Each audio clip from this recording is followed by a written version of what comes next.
আসসালামু আলাইকুম সুপ্রিয় ভিউয়ার্স, আশা করি সবাই ভালো আছেন। যে যেখান থেকে আমার আজকের এই ভিডিও দেখা সবার প্রতি অনেক অনেক দোয়া রইল।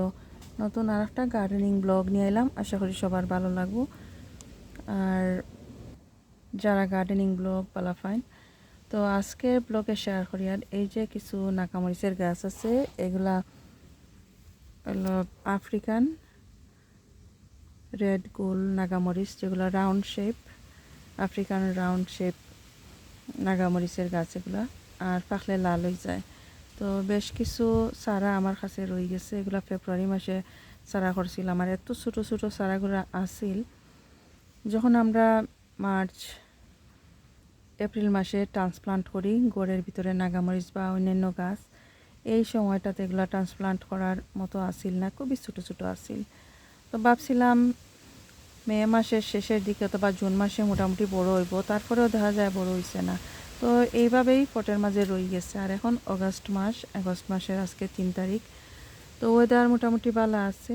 আর দেখতে পারা এখন গাছগুলা মোটামুটি সুন্দর হইয়া বড় হয়েছে। আর ছোট্ট একটা পটের মাঝে আমি রাখছি। তো এই গাছগুলা আমি ভাবছিলাম ফালাই দিতাম, আর এগুলো তো আমার কোনো দরকারও লাগতো না। এগুলো এই বছর তো লাগানিও যাইতো না, বড় হইতো না, আর মরিচও ধরতো না। তো ভাবছিলাম ফালাই দিতাম। তো এখন এগুলো না ফেলাইয়া আবার আমি ছোটো ছোটো ফটের মাঝে এগুলো ট্রান্সপ্লান্ট করিয়া নিমু আগামী বছরের লাগি।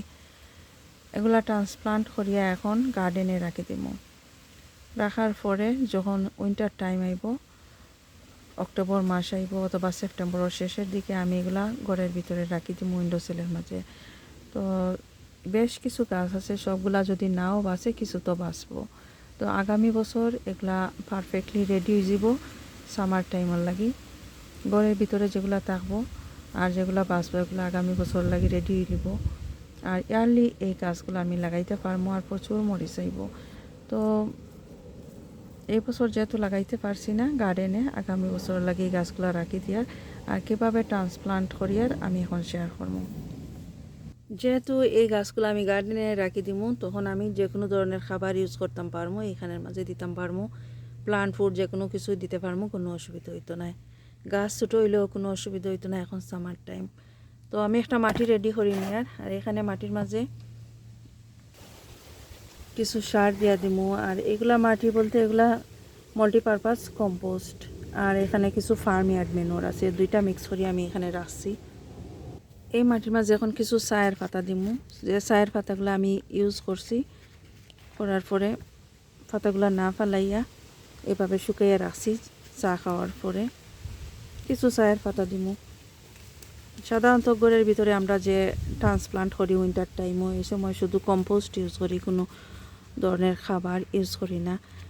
কারণ এগুলা ঘরের ভিতরে থাকে, আর বেশি খাবার ইউজ করলে দেখা যায় শিকড় নষ্ট হয়ে যায়, গাছ নষ্ট হয়ে যায়। এখন যেহেতু সামার টাইম, ঘরের বাইরে এই গাছগুলো থাকবো, তো যে কোনো ধরনের খাবার ইউজ করলেও কোনো অসুবিধা হইতো না। আমি আরও কিছু খালানাগার গাছ এগুলো ট্রান্সপ্লান্ট করিয়া রাখছি। বেশ কিছু চায়ের পাতা দিয়া দিলাম, অল্প কিছু আমি ফিশ ব্লাড অ্যান্ড বোন দিয়া দিলাম এখানের মাঝে। সব কিছু এখন মিক্স করি নিয়ে আর একসাথে।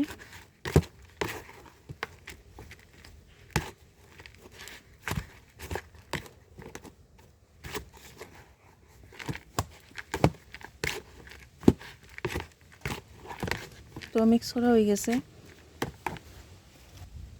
এখন আমি এই সাইজের ফটের মাঝে রাখবো। এই যে এই সাইজের ফট, অনেকগুলো ছিদ্র করা আছে। তো এই সাইজের পটের মাঝে রাখবো। এগুলো আমি ইউজ করছিলাম সারা করার লাগি। তো সারা করার পরে এগুলো আমি ট্রান্সপ্লান্ট করিয়া গার্ডেনে লাগাইছি। আর এই ফটগুলো আমি ধুইয়া পরিষ্কার করিয়া রাখছি।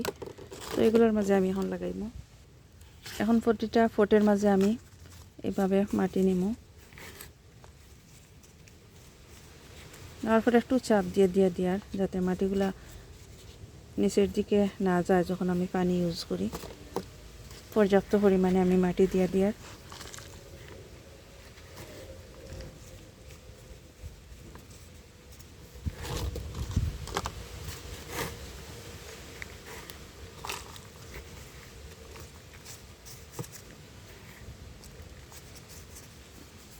তো এইভাবে সবগুলা পট আমি রেডি করে নিব।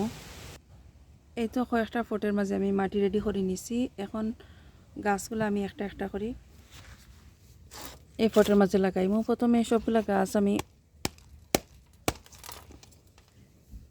এখান থেকে উঠাইয়া নিলাম। এই যে শিকড়, খুব সুন্দর শিকড় হয়েছে।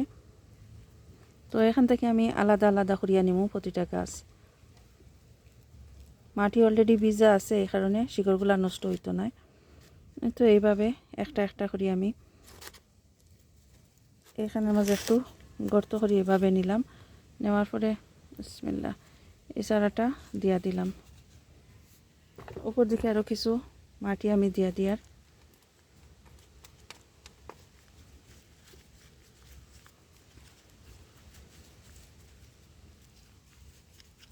এইভাবে গাছগুলো আমি লাগাইয়া নিমু। একটু গর্ত করে নিয়ার এখানে। আর একটা চারা